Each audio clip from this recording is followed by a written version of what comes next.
Bonjour à tous, nous poursuivons avec la deuxième Mishnah du cinquième Pérek. La Mishnah nous dit Aya ochel betrouma. À propos d'un homme, Kohen, qui mange de la terouma. Le Kohen ne peut pas manger de la terouma s'il est bien sûr en état d'impureté. Il y a même un chiyuv mita pour un Kohen qui mange en état d'impureté de la terouma. Maintenant, nous avons un Kohen qui est en train de manger de la terouma. Et tout d'un coup, il sent que ses membres tremblent, c'est-à-dire il sent qu'il va avoir une perte séminale, il va y avoir donc le zéra qui va sortir de son corps. Comment faire? Puisque si il est impur, il sera obligé de faire sortir, donc de cracher la terouma qu'il a dans la bouche, et il va occasionner une perte à cette terouma. Donc pour cela, qu'il puisse avoir le temps d'avaler la terouma qu'il a dans la bouche, ochez ba'ama. La Mishnah nous dit, il va attraper, tenir ama, donc son membre, pour retenir le séra qui ne sorte pas, puisque comme nous l'avons vu dans la Mishnah précédente, la touma c'est seulement lorsque ça va sortir de son corps, donc s'il empêche la sortie, ou bolea et terouma, et ce temps-là il va avaler la terouma, et donc de cette manière, il n'occasionnera pas de touma pour cette terouma, puisque tant que ce n'est pas sorti, il n'est pas impur.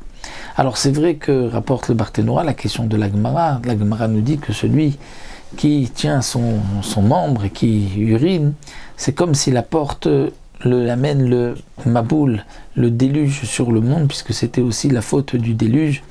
Donc, Shir Matzera Levatala, une perte séminale, donc comment ici on peut lui permettre une telle chose? Et la réponse de la Gemara, c'est qu'étant donné qu'il a senti que le zéra est déjà sorti, donc là, même si il touche son membre, il ne va pas faire augmenter, il n'y aura pas plus de zéra qui va sortir, puisque ça y est, il s'est déjà néka, il est déjà prêt à sortir, et donc ça ne changera pas, donc il n'amène pas de maboul là-haut-là,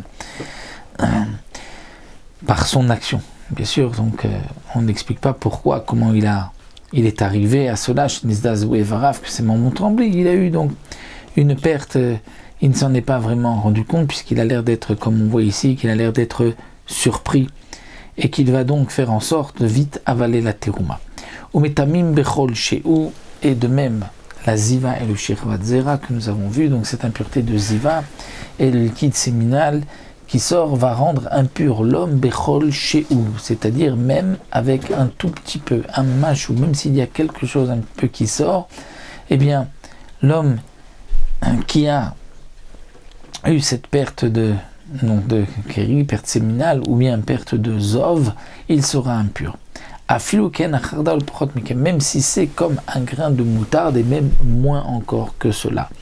Mais comme le précise le Barthénois, ça c'est pour l'homme qu'elle va sortir ce zéra. Mais si c'est quelqu'un qui touche le zéra ou qui touche le zov, il ne sera impur que s'il touche comme l'épaisseur, comme la grandeur d'une lentille.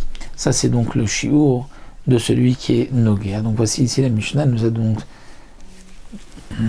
donné un complément à la première Mishnah concernant le zav et le baal keri, puisque comme nous avons vu que la touma c'est seulement lorsqu'elle sort de son corps. Donc s'il est en train de manger de la terouma, il a le moyen d'empêcher le zéra de sortir, et tant que ce n'est pas sorti, il n'est pas impur.